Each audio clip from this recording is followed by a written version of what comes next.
All right, how are you supposed to know what is right for your family when it comes to reopening here? Lynn Smith reports that teachers and parents have a lot of mixed feelings about school in person or school online. It is very important to get the children back to school. We want to reopen the schools. Everybody wants it. The moms want it. The dads want it. They must fully open and they must be fully operational. We can't go on this path of putting our teachers in this petri dish of danger. Schools across the country are scheduled to reopen their doors in the fall in some capacity. But how do they plan to do that safely in the middle of a pandemic? As a parent, I want to keep my kids safe, and my, reaction is to keep them at home all the time. Some teachers are worried too.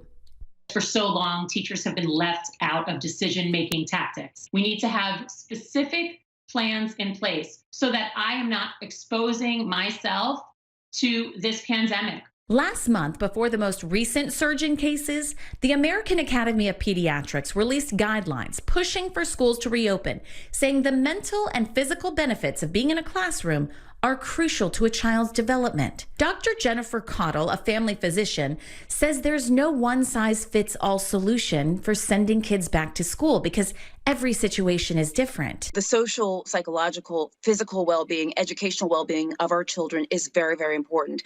But it is no more or less important than the physical health of our children. So the question is, can elementary school children truly social distance as well as teens? And what about the risks posed for students with pre-existing conditions or their family members who live with them? And what's really important in that situation is to go case by case. There are some teachers, some students that probably shouldn't be in school. And that certainly needs to be worked out with the physician, with the schools, and that needs to be upheld. We really need to keep people safe. With some districts set to reopen next month, it's a decision many parents are still struggling with. It's definitely stressful. I want to make sure that my kids are getting the best education that they can get. I think we should stay home until February, when all of this virus is away, so that everyone can be safe.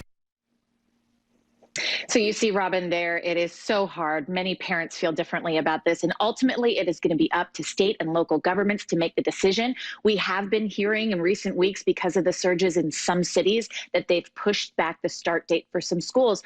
But it's interesting, the CDC director was on Anderson Cooper last night, and he said there's really a public health crisis if we do not get children back in school, not just because of their mental well-being, but keep in mind, there are 30 million children that depend on school lunches to be fed. And also, parents have to get back to work, Robin, so they have to have a place to have their children go. This is really difficult, and as Dr. Caudle points out, it's not a one-size-fits-all. If your child has an underlying condition such as asthma or something like that, talk to your doctor, and maybe it isn't right for your child to go back to school, but the majority of children will benefit health-wise for getting back in the classroom, according to the CDC. Robin?